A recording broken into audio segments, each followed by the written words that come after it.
Hey everyone, this is Christian Heimel, host of Press Row. Thanks so much for listening to the following broadcast, courtesy of Public House Media.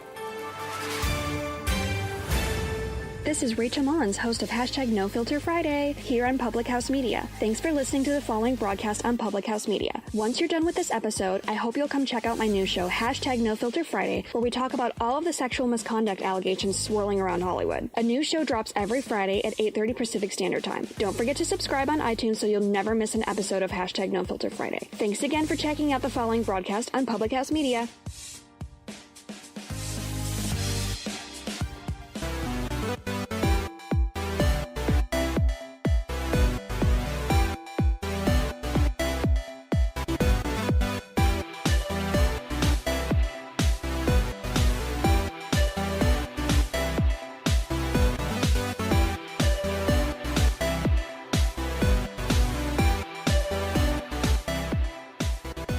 Hello and welcome to another edition of your Soccer Passport here on Public House Media. My name is Brice Burge. And I'm Ivan Sanchez Carrasco. Bryce, we got Champions League in Europe. We got Champions League here in the Americas. We got the EPL winding down with 2 games left. And we got the Liga MX with 1 weekend left for La Liguilla. That's what we're covering today. There's a lot to it, so let's go straight into it. Let's start off with the Champions League matchup. At recording time, it is halftime of the first match of the semifinals between Tottenham and Ajax. Ajax, though, got out to the initial start. Van de Beek, again with a big-time goal in the 15th minute, leads Tottenham in that setup. This is the first leg here, so let's just kind of go with initial reactions to this Ajax game right now, because they're in the lead. What do you make of it so far? I mean, it's well earned. They have outplayed Spurs with their energy, with the way they're playing. They're kind of, when Ajax are getting the ball, their two wide forwards are getting very wide, really stretching out. Spurs that kind of started off with a back three, and it's kind of allowed for Van Bleek to kind of get inside these lanes by spreading out the Spurs midfield. And Spurs have not really had an answer to it yet. It'll be interesting to see as the recording goes on the adjustments they make at halftime. But for the most part, it's been Ajax on the forefront. Anytime Spurs kind of get anywhere near any attacking location, the pressure in which Ajax defends with, there's usually 2 guys going at anybody anywhere near the touchline on their defensive end, and their ability to win the ball back has been really great to see. You got Vanderton just went out with a head injury, so what adjustments Spurs make from that will be good, interesting to see. But I mean, if they didn't prove it the first against against Juventus and Real Madrid, that's showing again. These guys are for real, and they've got the away goal now. They're playing with confidence, and I don't expect the second half to be any different with the energy they're going to play with. You know, even when you look at some of these stats that pop up, it's been impressive with what they've had, just because, I mean, even when you look at the statistical breakdown of it, Tottenham's had some shots, but none of them have been on goal. Ajax has just been great with possession. They've been more accurate with their passes. The only thing that could possibly be rough for them right now is that there is a yellow card for Ajax here to Tagliafico. But even when you look at that, that's just a defender that is probably going to be swapped out here about halfway through the second half. So unless there's a red card scenario on him, which I can't really see because he's a more disciplined player than that, this is a situation where I can't see Ajax really moving forward anymore. Or not Ajax, but I can't see Ajax giving this away with how disciplined they've been throughout the rest of the tournament. Yeah, the only way I see right now from what I saw from the first half was how would be like in a set piece. They look a little not shaky, but Spurs have been able to get half chances off a set piece. So that would be one way to get back in the game if you're Spurs, take advantage of that. Ajax does, not that they don't look comfortable defending it, but they don't look as comfortable as when the ball's in open play. So if you're Ajax, that's what something you have to avoid, any cheap little fouls on your defensive end. But if they're able to play with that same energy, play with same pressure defensively, and on the offensive end, they're able to keep the field open, spread out. Spurs kind of force them out of defensive position and pull them in ways that they don't want to be pulled out to create gaps. I can see Ajax keeping this momentum going. But again, it'll be interesting to see as this halftime kicks off what adjustments Spurs make, especially with the injury. I assume they're going to go back to a 4-4-2, and that might be able to kind of give a little more defensive help with the attacking third of Ajax. The other big matchup, the other semifinal matchup, is Liverpool versus Barcelona. Those games will be tomorrow and next Tuesday, so we'll probably be talking about the Liverpool-Barcelona game the way that we're talking about the Tottenham-Ajax game next week. But when you look at this matchup, this one is a little bit more compelling of the teams that we expected to be there. According to Yahoo Sports, though, Barcelona has a 50% win percentage, win probability, while it's 24% for Liverpool and a 26% for a draw. Some pretty sizable favors for Barcelona there. When you look at this, Barcelona has more Champions League games against the EPL than any other side has from a different country, but Liverpool has never lost in the 4 previous away meetings with Barcelona in the last competitions, with 2 wins and 2 draws. Going into this matchup, one of those things seemed like they're going to break. Which how do you look at this first leg kind of coming along? First leg is going to be huge, especially since it's going to be played in No Camp. Can Liverpool be defensively disciplined enough for the 90 minutes to withstand, I think, the onslaught that's going to come from Barcelona?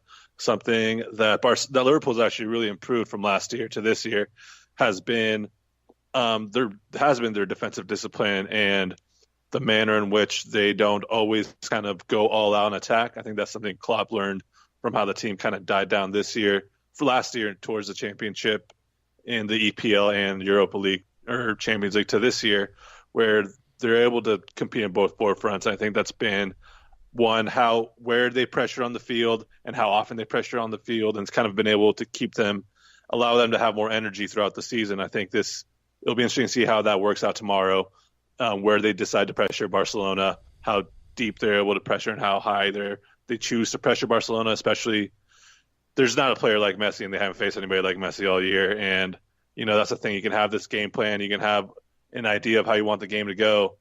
But if one player is just special, it could change that for Liverpool. But the discipline will be interesting for Liverpool because they'll be able to catch Barcelona on the break. I don't think Barcelona is the most defensively equipped team in the world, and they're prone to make simple mistakes out through the back and defensive midfield. So when they don't have the ball, can Liverpool attack using that front three they have, of Fellaini, of Male, and of Mo Salah? I think they'll be able to do that. It's more on the defensive end that I worry about for them. Let's keep talking about Liverpool here on this opening segment of Your Soccer Passport on Public House Media, but let's jump to the EPL side, just because there's only a couple of games left in the EPL as well, and that race up near the top is a lot different than the race for anything else. But Man City still has that 1 point advantage over Liverpool, but both teams have won their last 5 league games. And so it's a unique opportunity here, as both of these squads near the top of the table are still fighting for their next for the rest of their aspects here. Liverpool has games against Newcastle, where Newcastle looks to maybe be safe from relegation at this point. Sitting with 42 points, I think they're safe at this point, but always have a way of surprising people. They also have Wolves, which has really kind of kicked on, winning 3 out of their last 5, going 3-1-1 in that time, and kind of grabbing that race for 7th place, which is a big one. While Man City, they will be playing up against Leicester City, which is just behind the Wolves, and then Brighton Hove Albion, and Brighton Hove Albion is facing off relegation as best as they possibly can, which is not that good, to be completely honest. But it's a huge game, just because you've got teams on both ends of the table trying to keep a certain standing, but really when you look at the top of this and you look at where could a point be gained compared to where could a point be lost, in my mind it puts Man City definitely in the driver's seat with 2 games to go. Yeah, and they squeaked one out last week with a goal that went over the line by, I think they said, a couple of millimeters. So, I mean, those are the millimeters that define championships. There's no more big matches anymore for the most part when you guys top 6 playing each other. Well, there isn't anymore at all. So, yeah, you have these teams who are expected to win, and United and City have the 1-point advantage. It's really on them for them to lose it or not, because by next week, Brighton might already be safe from relegation. They have a 4-point lead over Cardiff. They need Cardiff to win to put pressure on them again. But they don't even have entering the last game. They might already be safe. So it's really big for this weekend for Man City.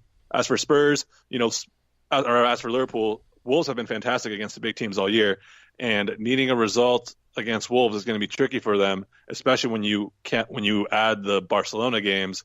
So I think, City, if I'm going top 2, I think City hold on with the 2 wins, which would be heartbreaking for Liverpool, because they could collect up to 97 points and still not win the EPL, which would be astonishing when you just look at a pure point standpoint of how they've played all year too. And they could do it with only losing 1 game, which would be, again, astonishing for a team finishing runner-up.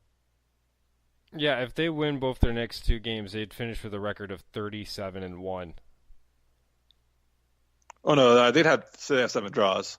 Yeah, 7 draws.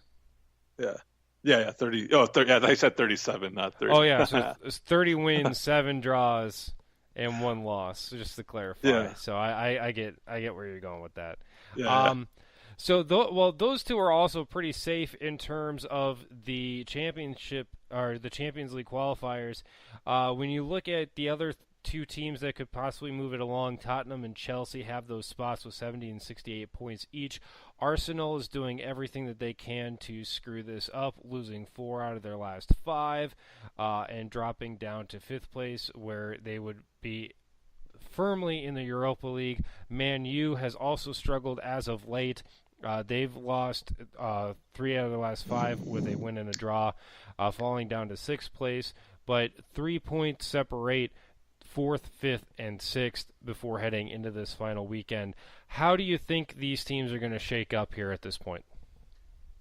Oh man, I would say if there's more games left, it would be hard to tell, just because nobody really wants it. I mean, the game between Chelsea and United this past weekend was the antithesis of why they're in the positions they are, because it was terrible. That game was so boring by the end of it. And United had it 1-0, and then De Gea with a keeper mistake, kind of giving Chelsea the goal to help them stay in it. And that's kind of been the reflection for both teams. At times they've been good, at times they've been bad, and a lot of times this season they've been mediocre. And I think Chelsea for the most part are far enough ahead from the other 2 that they'll finish in the top 4. Interesting thing to keep an eye on, though, between the 2 especially with Chelsea and Arsenal, is that they're both in the Europa League semifinals, and if one of them finishes 5th but win the Europa League, they qualify for the Champions League. So it'll be interesting, like, let's say Arsenal, if they kind of put focus in the Europa League and say, you know what, we'll stay with 5th, because I don't know if United has enough to catch them, or even if they do catch them and Arsenal win the Europa League, they go to the Champions League. So that's something to keep an eye on for Chelsea and Arsenal. But, all 3 of them have to be so disappointed about how this season's ended, because it's kind of looked like they've ran out of gas, they've lost concentration, or at times like they don't really even care. So it's been really disappointing. Just a quick note at the very bottom of the table, Fulham and Huddersfield are unquestionably relegated. There's only 1 relegation spot left up for debate. And looking at the math here, Yeah, there's only 2 teams left. It's either Brighton Hove Albion or Cardiff City. Brighton with a 4-point advantage heading into this last matchup. They've drawn 2 out of their last 5, while Cardiff City has gained a point by winning 1 game out of their last 5, because somehow you can gain a point like that thanks to points. But Brighton, as we talked before, has a 1 game left against Man City. They also have a game against Arsenal on Sunday, so they like to win at Arsenal is going to be difficult for Brighton Hove Albion. But Cardiff City, the one that needs to be making up the points, they will be playing Crystal Palace and then ending the season with Man United. Crystal Palace, I think, is a winnable game, but we'll see how it goes when heading to Man U. We'll take a break here as we wrap up this part. We'll head back across the pond and head to, south of the border to talk about the CONCACAF Champions League as well as the Liga MX as they're pushing towards their playoff schedule. You're listening to Your Soccer Passport here on Public House Media.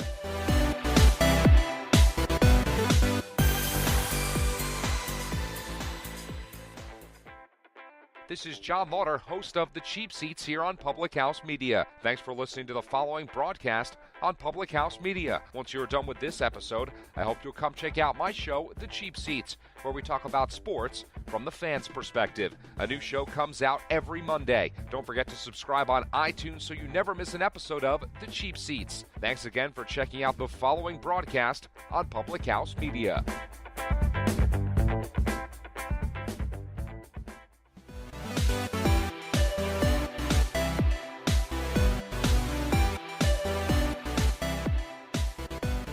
And welcome back to Your Soccer Passport here on Public House Media. He's Ivan Sanchez Carrasco. You can find him on Twitter at Ivan Sanchez C90. I'm Brice Burge. You can find me on Twitter at that Brice Burge, Brice spelled with an I. All right, let's talk about some more Champions League play, but we'll talk about Champions League play here in North America with the CONCACAF League. The day of broadcast will have the second leg of the final in between Monterrey and Tigres. It is an interesting spot already because Monterrey is already up 1-0 on that one. So there's some real good possibilities that Monterrey will be your Champions League league winner. What would Tigres have to do to win this one, though?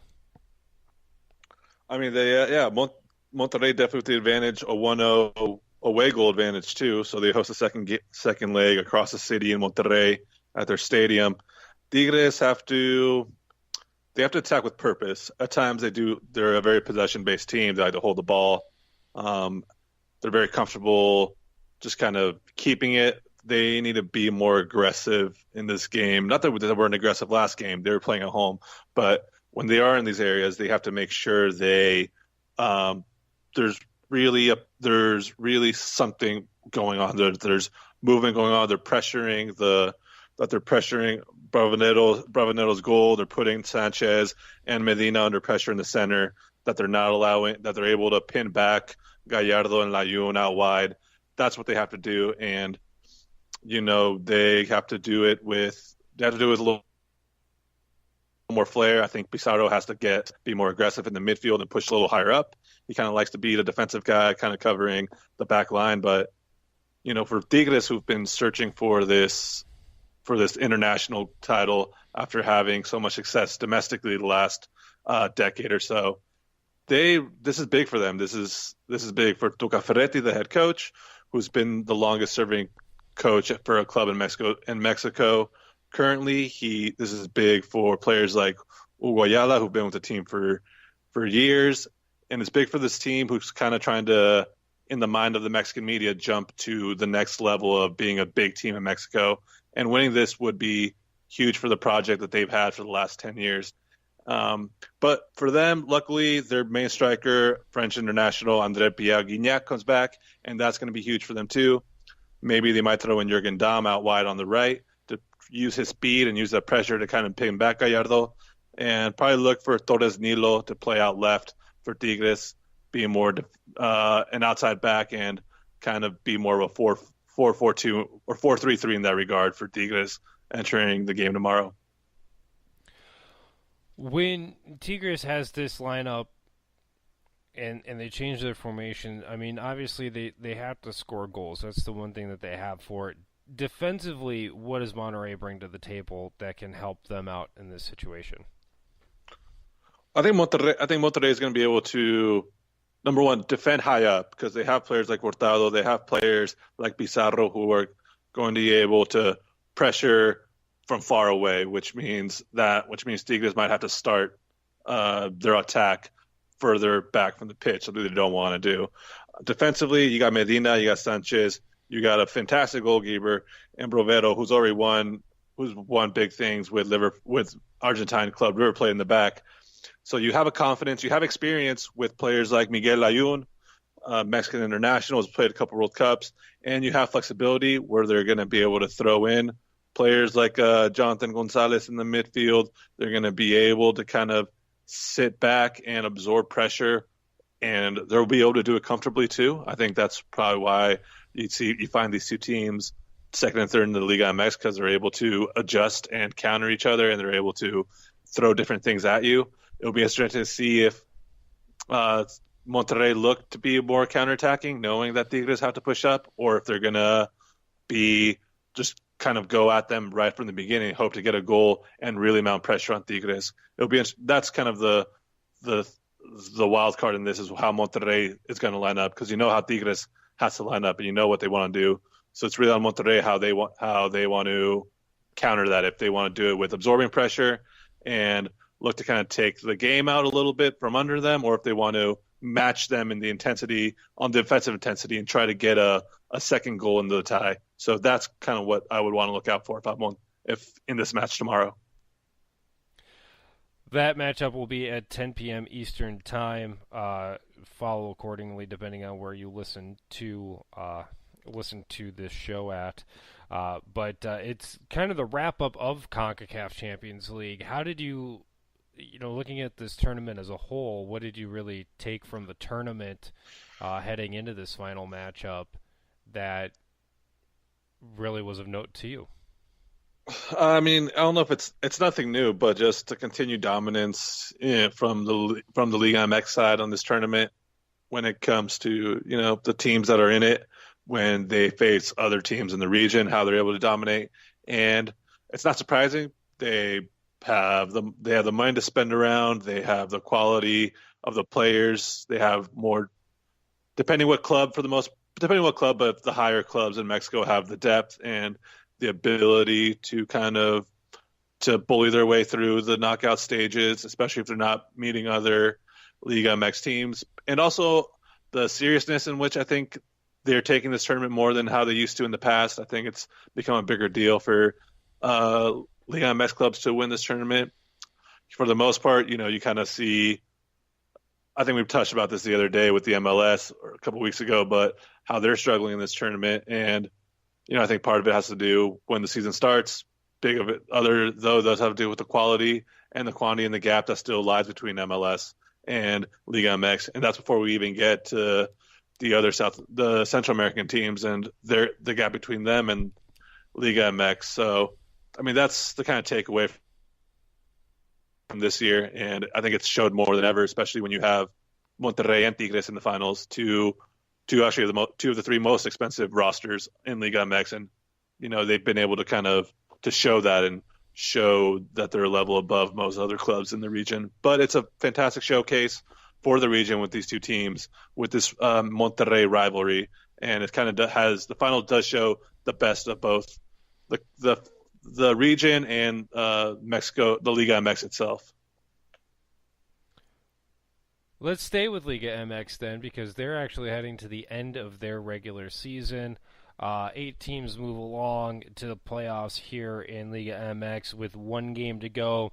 Only one real matchup that clubs should be worried about in terms of who will make it to the playoffs. It's the 8-9 matchup they actually play against each other.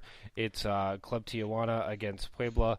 That game will be Saturday, May 4th at 10:06 Eastern Time. Tijuana is 8th Puebla is ninth.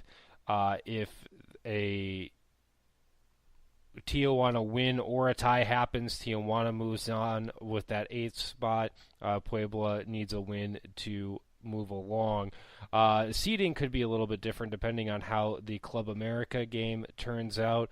Both those teams could jump up to as high as 6th place in the seeding, depending on how the Club America or the Nexaca game happens as well. Again, Necaxa, they play Querétaro, as I'm butchering these names even more, and Club America will play Veracruz to wrap up their season.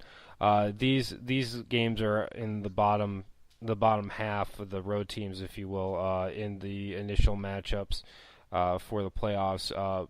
Despite that, it's very clear up top who the top 3 are going to be, or the top 2 at least, in Leon and Tigres. Monterrey will be 3rd or 4th, it looks like. Well, I mean, they could fall down to 5th, depending on how the gameplay goes, but I doubt it. So with the way that this is kind of shaping up, let's talk a little bit about that Tijuana-Puebla matchup. Tijuana 8-1-7. Puebla 6-6-4. Goal differential is all at 1 for these squads, so it really just comes down to who's going to win this one. So let's ask you, who's going to win between Tijuana and Puebla, or will it be a draw? You know what? I have a hunch feeling that it might be Puebla. I think they made a change halfway through the season.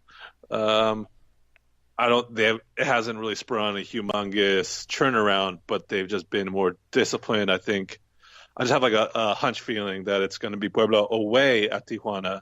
Actually, they're going to be playing away, but I think they've been a little more consistent on this back end of the tournament. With Tijuana has only won one of their last couple matches, or the last 4. Well, Puebla have only lost once in their last 5, and they've gotten a couple of wins as well. They won 2 of their last 4. I just think they're just playing just a little better, and I think they have a little more confidence, and they're not gonna fear the chance because they know they have to go out. They have nothing to lose for the most part. So I think it'll be Puebla who gets that last spot. But the margins are tight, and this is what makes the Liga MX so interesting, is because they shortened into 2 small seasons, so there's such little room for momentum. Makes such a more difference than over a long drawn out 38 game season like in the EPL, where here if you start off hot but you start fizzling at the end, that could really make a huge difference. And Puebla, for the most part, has picked it up a little bit at the half end, and I think that's going to be the key difference, is their momentum the last half of the season. Just to kind of point out, with 17 games that you play in Liga MX for each of the seasons, it's such a difference, because when you think about it compared to usual soccer scenarios, it doesn't have a standard soccer calendar. The only thing that I know of that has a 17-week schedule is the NFL, and that shows you just how much the any given Sunday philosophy really matters, and how they were able to translate that into an exciting setup here in the Liga MX. But when dealing with this, there's just so many great opportunities. With all of it. Go ahead. Oh no, I'll say that is like the good thing about it. The bad thing about it is because these seasons are so short and concentrated, and they fit 2 seasons into one soccer calendar year, that these coaches don't really have a lot of time, or don't have a lot of leeway if things start off bad to really pick it up. Because after 5 games, all of a sudden, instead of having 30-something games left, you have 10-something game, or you're in the teens of games left. So, there's small margin of error, and that's kind of the bad thing about these shortened seasons. If they do make them exciting, it gives ample opportunity for these teams to have a chance, but at the same time, there's so low margin for error that there's turnaround in the coaches so often, which is kind of sad. But, I think this has been a great season. You have León, who's been fantastic. You have Tigres, Monterrey and Tigres up there too, who we've talked about. And then, like Club America, who've been a little disappointed this year. They find themselves in the 7th spot, but all they need is a nice little run, a good little matchup, and they have the quality to be right there in the finals too. when you get to that heart of the standings, just before we wrap things up, there still can be a lot of shakeup. When you Monterrey, Cruz Azul, and Pachuca, they're all within one win of each other. So 30, 29, and 28 points. Pachuca, Nixaca, and Club America, Tijuana, and Pueblo are all within 3 points of each other as well. Well, not Pueblo; they're 4 points back. They can't pass Pachuca, but depending on how the wins go this last game, there's still a decent amount of shakeups where you might see something, or you'll see like a draw, and you may stay where you're at, but the team in front of you and the team behind you have swapped places. So there's a lot of shakeups that can still happen here in the schedule heading into the final week games. Let's hit your shout out though here. Let's take a little bit more relaxed time heading to it. We've got a whole minute to wrap up the show. What's your shout out this week? My shout out is Raul Jimenez of the Wolves, because he scored his 13th goal of the season for the EPL, tying him with Chicharito Hernandez for the most goals for a Mexican in an EPL season, which has been huge for him. He's entering a really nice time in his career, and I think it's going to be the focal point for Mexico entering this Gold Cup. And it's just nice to see that he's found a team that's been able to kind of use his athleticism and has given him trust and faith, and he's been able to repay it. And it's just been nice to see Wolves this season in general in the EPL. And it's nice that they have a Mexican for me to kind of piggyback on and enjoy them all year long. So my shout out to Raul Jimenez. You can add the Wolves into that too, because I think they're going to win that race for 7th place against Leicester City. So, that will do it for us this week. I want to thank everybody from Your Soccer Passport. Have a good one.